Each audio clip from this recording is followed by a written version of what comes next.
2014 में चमरालिंडा जी यहाँ से चुनाव लड़े थे, लोकसभा चुनाव। उस वक्त उनको 1,18,000 वोट आया था। ये केवल और केवल भाजपा को फायदा पहुँचाने के लिए वो चुनाव में उतरे हैं। जो मैं उनका इंटरव्यू कल देख रही थी, वो बोल रहे थे कि मैं कुछ मुद्दे हैं उनको लेके जाना चाहता हूँ सदन में। आप यहाँ पे आम जनता खड़ी, आप इनसे पूछिए पिछले 5 साल में वो विधानसभा कितने बार पहुँचे हैं। चमरालिंडा 15 साल में चमरालिंडा विधानसभा कितना बार पूछे, आप जनता से पूछिए, यहाँ पे वो आपको जवाब देंगे। जब यहाँ बिशनपुर के जनता उनको जिताती है, विधानसभा में भेजती है, आपने अपना कर्तव्य नहीं उठाया। बिशनपुर के लोगों की बातों को, समस्याओं को आपने रखने का काम नहीं किया। भाजपा के जितने भी, मुझे लगता है झारखंड में 14 लोकसभा में से 12 जो सांसद रहे, कभी भी सरना धर्म कोड के बारे में उन्होंने नहीं बोला है। गाँव में, पंचायत में जो माहौल है वो कांग्रेस पार्टी के प्रति ही है। लोग इस बार बिल्कुल परेशान हैं मोदी सरकार से, जो महंगाई खासकर। हमारे मुख्यमंत्री, पूर्व मुख्यमंत्री हेमंत सोरेन जी को जब जेल हो रहा था, तो उस दिन सब विधायक लोग उनके आवास में, उनके समर्थन में बैठे थे। चमरालिंडा जी नहीं पहुंचे थे। इस वक्त लोहरदगा सीट को लेकर के काफ़ी ज़्यादा चर्चा चल रही है, जहां सुखदेव भगत ने नॉमिनेशन कंप्लीट कर लिया है। आज आखिरी दिन था। तो वहीं अगर हम बात करेंगे लोहरदगा लोकसभा सीट की, तो मांडर विधानसभा सीट जो है वो भी इसके अंतर्गत आता है। और मांडर के विधायक शिल्पी नेहा तिर्की हमारे साथ है। शिल्पी जी, आपका भी क्षेत्र जो है मांडर, वो लोहरदगा लोकसभा सीट के अंतर्गत आता है। किस तरीके की तैयारी वहाँ पर आपके द्वारा चल रही है? देखिए, हम लोग निश्चित रूप से बूथ स्तर तक जाके, गांव पंचायत में जाके हम लोग अपनी तैयारी को कर रहे हैं।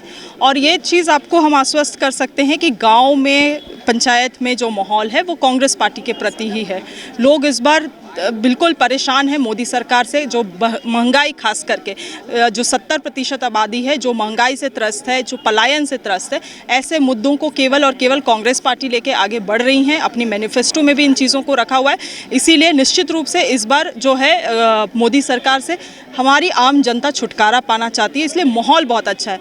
अब ज़रूरी यही है, जिसको मैंने कहा भी अपने भाषण में, कि कैसे हम लोग अपने संदेश को, अपने मैनिफेस्टो को गांव घर तक लेके जाते हैं। और ये जो धर्म और जाति की राजनीति है, इससे ऊपर उठ के हम लोग मुद्दों को आम जनता तक पहुंचा पाएंगे।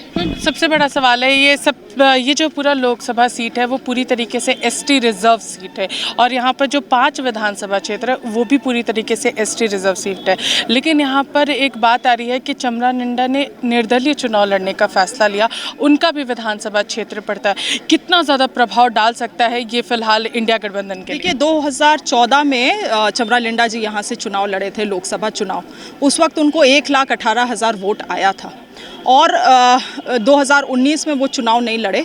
बिशनपुर से जितना भी उनका वोट था वो सीधे सीधे जाके बिशनपुर विधानसभा का भाजपा के पाले में गया है। तो आप समझ जाइए कि अब 2024 में भी अगर वो चुनाव लड़ रहे हैं तो किनके कहने पे और क्यों लड़ रहे हैं। ये केवल और केवल भाजपा को फ़ायदा पहुंचाने के लिए वो चुनाव में उतरे हैं। और लड़ाई केवल और केवल, खास करके लोकसभा चुनाव, ये 2024 का लोकसभा चुनाव केवल इंडिया और एनडीए के बीच में है। और अगर जनता कहीं और वोट डालती है तो वो केवल और केवल अपना वोट बर्बाद करेगी। और दूसरी बात ये है, जो मैं उनका इंटरव्यू कल देख रही थी, वो बोल रहे थे कि मैं कुछ मुद्दे हैं उनको लेके जाना चाहता हूँ सदन में। आप यहाँ पे आम जनता खड़ी, आप इनसे पूछिए पिछले 5 साल में वो विधानसभा कितने बार पहुँचे हैं। चमरालिंडा 15 साल में चमरालिंडा विधानसभा कितना बार पूछे, आप जनता से पूछिए, यहाँ पे वो आपको जवाब देंगे। जब आपको यहाँ की जनता, लोग पीछे से बोल रहे हैं बिशनपुर का जनता उनका चेहरा नहीं देखी है।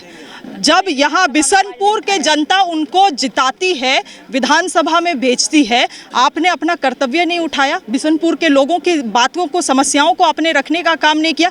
मुझे लगता है एक श्रमिक का, व्यक्ति का एक मामला था जिसको मैंने उनका क्षेत्र के लिए उठाया था। तो उनका आम की पानी का, जहाँ से आप बदलाव ला सकते हैं, जहाँ से आप बदलाव ला सकते हैं जनता के लिए, उस जनता में जनता ने आपको उस जगह में बैठाने का काम किया। मगर आपने जनता को क्या दिया? आपने मुद्दों को उठाया, यहाँ के मुद्दों को उठाया, कुछ नहीं किया। मुझे तो ये भी बात लगता है कि जब मुझे याद है हमारे मुख्यमंत्री, पूर्व मुख्यमंत्री हेमंत सोरेन जी को जब जेल हो रहा था, तो उस दिन सब विधायक लोग उनके आवास में, उनके समर्थन में बैठे थे। चमरालिंडा जी नहीं पहुँचे थे। तो अब जनता को ये समझना होगा कि अगर वो चुनाव में उतरे हैं तो चमरालिंडा वर्सेस कांग्रेस है या चमरालिंडा फॉर बीजेपी है, ये चीज़ एक को सवाल है यहाँ पे मैम, अगर यहाँ पर जिस तरीके से कई मुद्दों को आपने यहाँ पर उठाया, लेकिन क्या लग रहा है कि चमरा लिंडा जी की जो वोट लेकर के आएंगे वो क्या इफेक्ट करेगा इंडिया अलायंस को? क्या उनके वोट कटेंगे वहाँ पर इंडिया अलायंस का?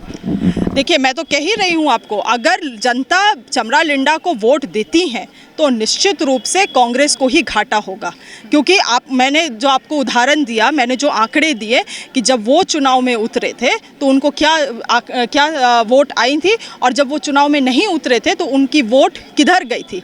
भाजपा को गई थी, जिसके कारण भाजपा का बढ़त हुआ था। इसीलिए अगर वो उठते हैं तो हम लोगों को चैलेंजेस होगा यहाँ पे। इसीलिए मैं अपने जनता से यही निवेदन कर रही हूँ कि एक एक वोट कांग्रेस के पाले पे जाए और अपना वोट को कृपया करके बर्बाद ना करें। क्या घर के अंदर आप ये चीज़ें सुलझाने की कोशिश करेंगे, क्योंकि जेएमएम पार्टी से आते हैं, क्या चीज़ें घर के अंदर सुधारने की कोशिश होगी? देखिए, ये तो शीर्ष नेता का काम है और वो निश्चित रूप से इसमें प्रयास भी कर रहे हैं, क्योंकि मैंने कहा कि ये इंडिया गठबंधन का लड़ाई है और पूरे देश भर में इंडिया ने एक पैक्ट किया है, एक समझौता किया है INDI ने, कि हम सभी नेता एक बैनर के तले आके इस बार NDA से, मोदी सरकार से हम लोग सामना करेंगे।